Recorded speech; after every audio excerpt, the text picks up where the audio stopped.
set of questions of, a lot of the problems that we see, testing-related problems that we see with Agile, are problems that people have basically created for themselves by either misapplying Agile or assuming that Agile solves all problems and not understanding that some problems are out of scope. I mean, I think that Agile, like any other lifecycle model, has its pros and cons from a testing point of view, and as long as I'm careful to manage the disadvantages as a test manager, it can be perfectly effective in that environment.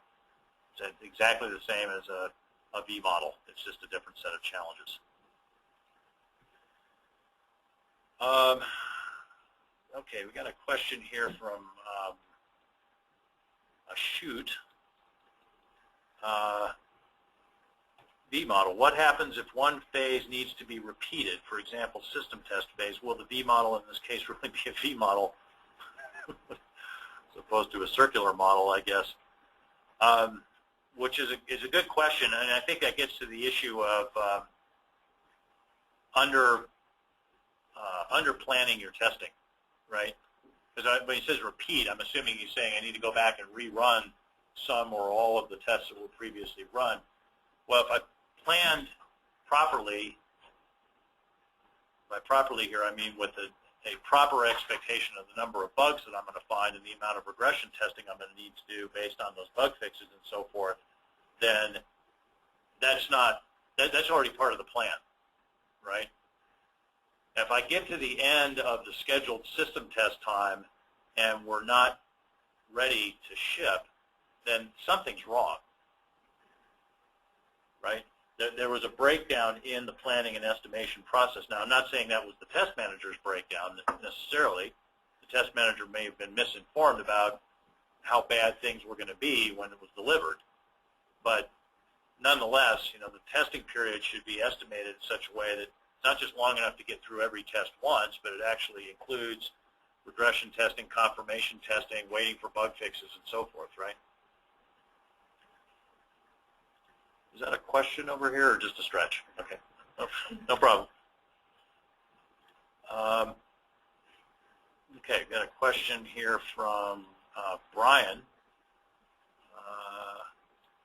With regards to test automation, what are your thoughts about an isolated automated test center of excellence versus those skills being embedded within a specialized team? Well, one of the advantages of having a center of excellence that is in its own place is, as I said, the lack of any sort of resource contention, or at least reduction in the likelihood of resource contention, right? In other words, it's a lot less likely that somebody who's supposed to be working on automation is going to get pulled into some sort of fire drill related to a particular project because at some point in their past work history they used to work on that project. If they're not physically around, the odds are very good that no one will think to try to pull them in. And if they're separated by 9 or 12 time zones, then it's going to be really hard to pull them in, right? So there's sort of an advantage there of the resource just is put out of sight, and thus out of sight is out of mind. So that there can be some real focusing advantages of having these separated automated testing centers of excellence, or really any center of excellence that's separated, right? In the day, they are focused. The problem is that, of course, being focused, if the needs of a particular project or organization are drifting or evolving, you have to have a mechanism for making sure that there is alignment of that center of excellence, realignment of it, right? I mean, if they're involved in, they're so focused on creating tests, automated tests for an application, say, and the decision is made that application is going to go end of life in the next 18 months, but that decision doesn't get properly communicated to this testing center of excellence, guess what? They're going to continue to waste time creating these tests that are going to be thrown away possibly before there's any return on investment from those tests, right? So it's really just a matter of making sure that they're sufficiently separated from the day-to-day crisis so that they're not getting distracted, but they're also sufficiently plugged into the evolving priorities so that they are not working inefficiently. Okay, let's see. Another one here.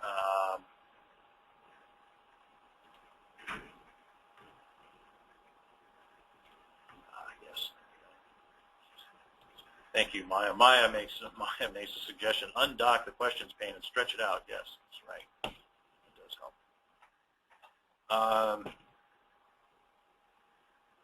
Okay, we got that one.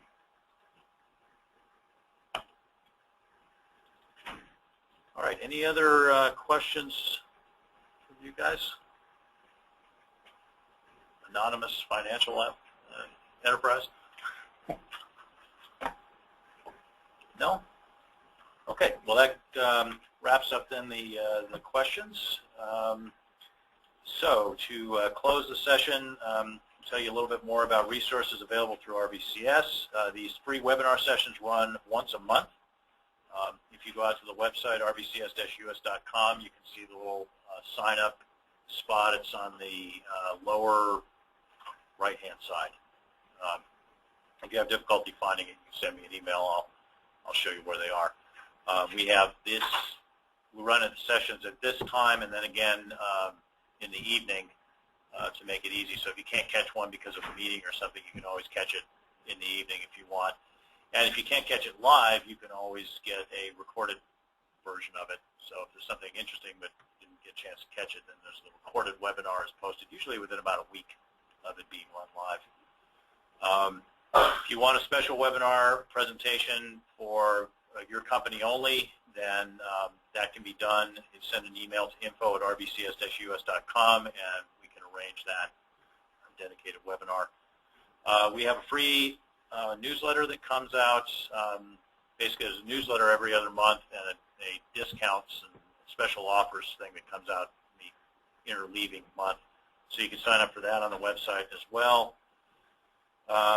We have the obligatory Twitter and Facebook presence. So there's twitter.com/RBCS and Facebook at facebook.com/pages/RBCS-INC. And then there's the digital library, which has recordings of the webinars. It has podcasts. There are videos. Where the webinars are also podcast on iTunes. So if you enter RBCS podcast into the search string in the store, you can subscribe to them. And then there are videos. There's a whole series of videos on risk-based testing, for example, that are getting posted. Those are on the digital library, and they're also on the YouTube. So if you go, again, enter RBCS software testing into YouTube, you can find them. Okay, so that concludes the webinar. Thanks to everybody for joining today, and thanks to my kind hosts for giving me a place to sit. Thank you. Thank you.